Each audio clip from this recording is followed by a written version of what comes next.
Well, welcome back. Pastor Farmer here again. So we've talked about diversity, we've talked about equity. So today, our topic of discussion is inclusion. So let's just jump right in. So inclusion, that deals with achieving a work environment where all individuals feel fairly represented. They feel respected. They feel like they have equal access to all the opportunities that you offer within your organization. Inclusion also deals with that qualitative experience. So we talked about diversity being that quantitative experience.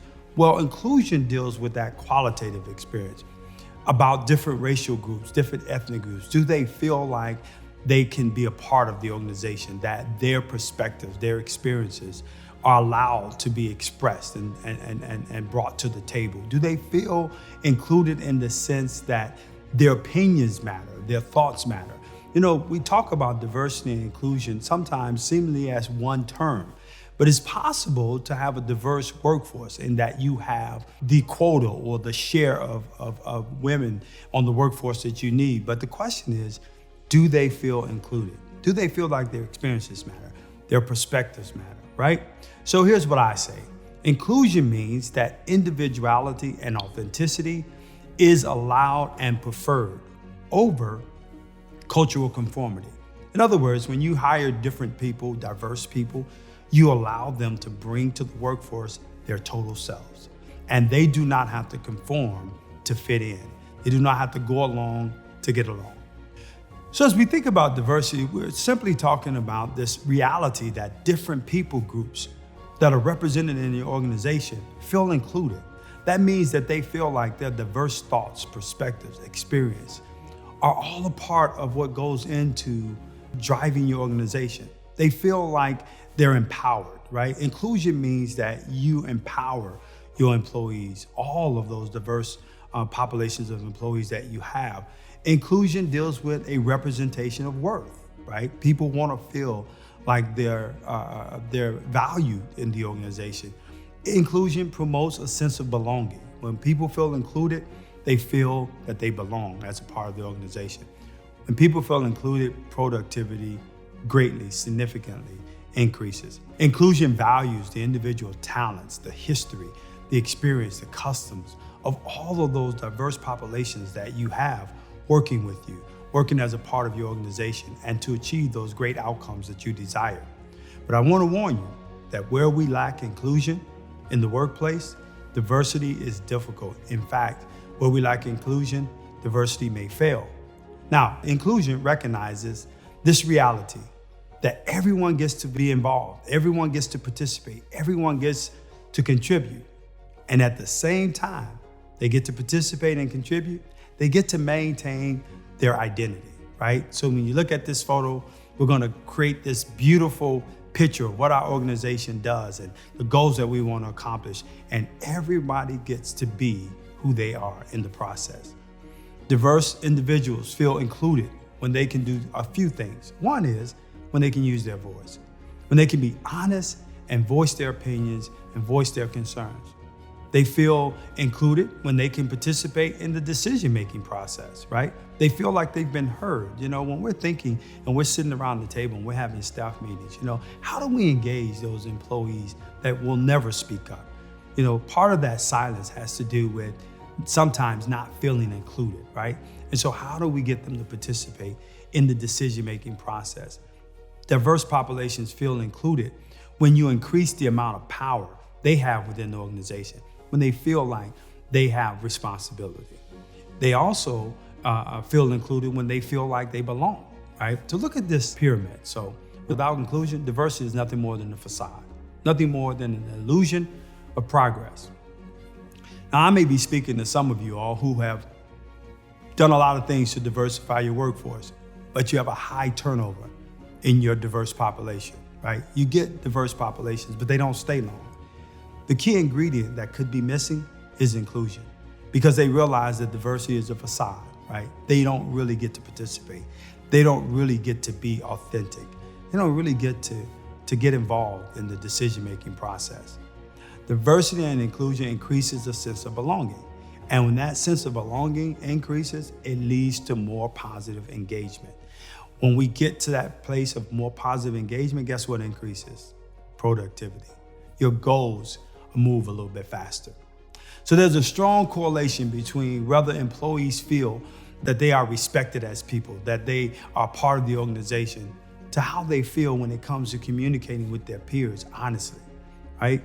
So often, those people that represent that diverse population feel as if they can't be honest about how they feel.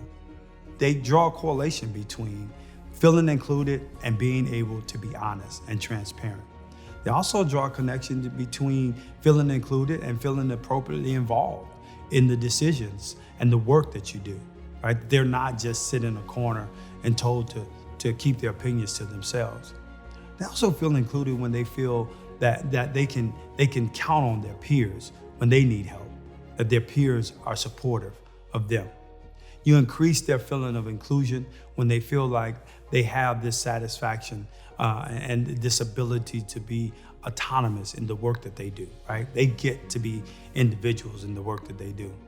And also when they feel like you care about their opinions, right? All of these things increase those diverse populations that you have, their feeling of inclusion. So you can see that diversity is having different people at the table. Inclusion is, do they feel a sense of belonging? Are they a part of our process? So building workforce environments that are inclusive requires a few things, right? Getting to know your employees on a personal level, right? Learn something about them that you don't know. Too often we're servicing people and we're working with people that we don't know beyond that 8-hour window that we interact with them. And sometimes a dominant culture has set these parameters that we never really get to know them because we operate within these guidelines of what's professional and what's not professional. So getting to know your employees on a personal level, right? Take the lead on starting these difficult conversations, right? So I want you to practice this. I want you to think about putting this into practice between our next conversations. And let's have some conversations about this. But take the lead and start difficult conversation with employees, right? Create equitable playing fields for employees. Listen to all that they have to say, especially those that are often ignored. Creates this sense of inclusion and involvement. Identify those harmful behaviors when they happen and address them, right? Too often we hear inappropriate jokes, inappropriate comments, and as the leader, it's important and even incumbent upon you to deal with those uncomfortable things that happen when they happen and address them. Those things that may be inappropriate to say. And then give equal opportunity for everyone in your organization to succeed. Now remember our conversation on equity.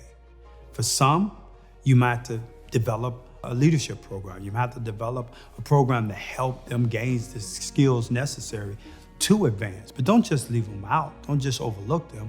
Develop the processes that give them an opportunity to succeed as well. That's a part of that equity work, but also a part of that inclusion work.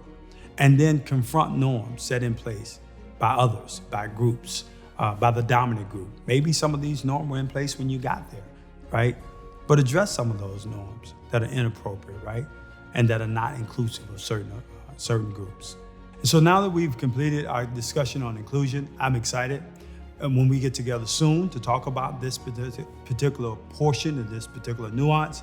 But I want to give you a couple things to work with. Now, understanding that many of you guys have larger organizations, I want you to consider either having smaller teams do this, or maybe you get together with a small team of your senior level folks and you walk through these exercises. But I think they'll give us some framework for learning about people as you think about diversity, equity, and inclusion. So the first thing is the goal for all employees to learn this exercise, life impact events. The goal of this event is so that folks can begin to learn things, new things about each other that they otherwise wouldn't know, that otherwise wouldn't come up.